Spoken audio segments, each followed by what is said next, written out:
There's something unusual about 500 Days of Summer and La La Land. Neither ends the way we expect love stories to. No grand reunions. No perfect closure. No happily ever after. And yet, somehow, they feel honest. Even kind. Even hopeful. Not in a sugar-coated way, but in a grown-up way. In a way that understands that sometimes love isn't enough. And that's okay. Let's start with 500 Days of Summer. It's often mistaken as a breakup movie. Or worse, a warning against women like Summer. But that's missing the point. It's not a story about her. It's about Tom's projection of her. The entire film is filtered through his biased, romanticized lens, where Summer is less a person and more an idea. And when that idea collapses, so does he. What gets right about relationships is this. Loving someone doesn't mean you know them. You can fall in love with someone's laugh, their voice, the way they look in the morning light. But you might still miss who they really are. You might confuse shared aesthetics for shared values. You might believe someone is your destiny when they're just your lesson. It's a film about growing up emotionally, about realizing that infatuation isn't intimacy and desire isn't destiny. And most importantly, it's about how we're complicit in our heartbreak. Not because we loved, but because we clung, because we tried to turn connection into possession, because we asked love to fix what it never promised to. And then there's La La Land. At first glance, it seems like a musical fantasy. And in many ways, it is. But beneath the music and color lies something incredibly mature. The idea that the right person at the wrong time might still be the right person. Just not forever. Sebastian and Mia love each other. Deeply. They push each other toward their dreams. They make each other braver. But the same dreams that bring them together are what ultimately pull them apart. And that's the truth a lot of people don't want to hear. Sometimes love doesn't align with life. Sometimes you meet someone who fits your soul, but not your schedule. Sometimes the love is real, but the timing isn't. And sometimes you don't need to end up together to be grateful that you met. The final scene of La La Land says everything. Two people, once so close, now strangers with shared history. Their eyes meet, and in that look, there's no bitterness. Just recognition. A silent thank you. For the push.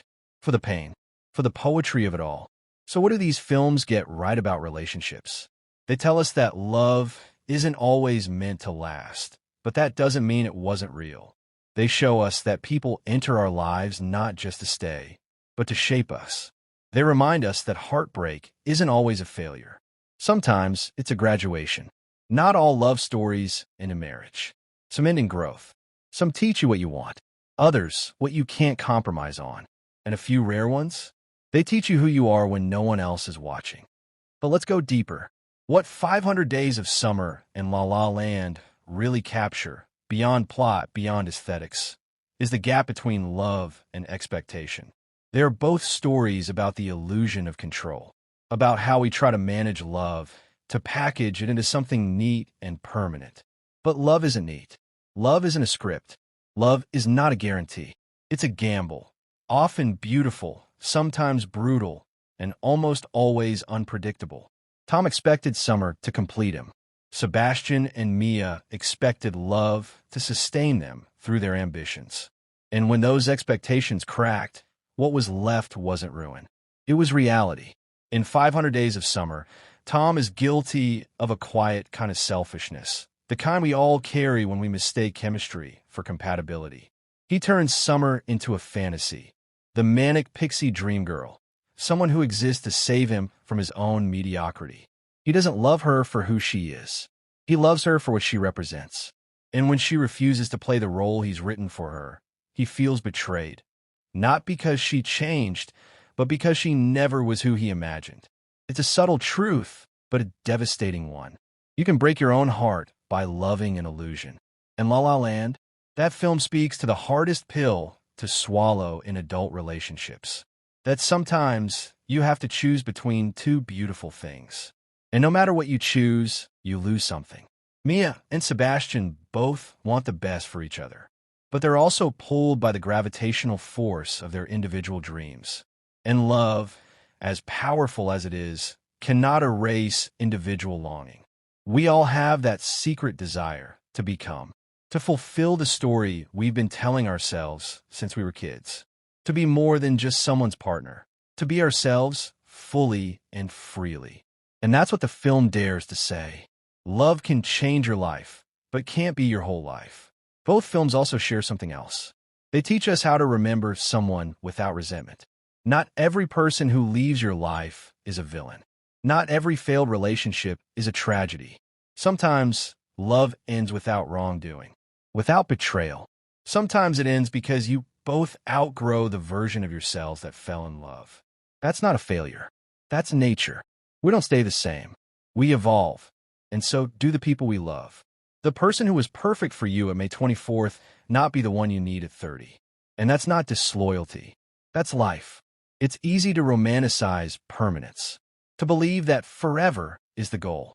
But maybe the goal is to love well while it lasts, to be kind and real and present, to say, I see you, I choose you, for now.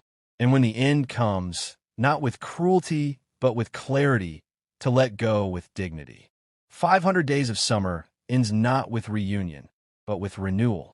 Tom meets someone new, not as a rebound, but as someone different, someone he meets as a changed man. He doesn't make the same mistake again. He listens. He pays attention. He no longer sees love as a rescue mission. And La La Land ends not with reunion, but with reverence. They share a look that says, we could have had a life together, but we had a moment, and that moment mattered. That's what real relationships are made of. Not fairy tales, but moments. A glance across the room. A hand held when the world is falling apart. A song shared. A dream nurtured.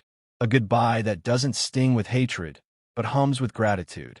These films don't give us love stories.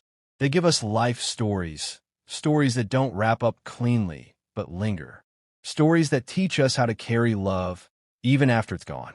And in a culture obsessed with success, closure, and conquest, that's rare. That's honest. That's beautiful.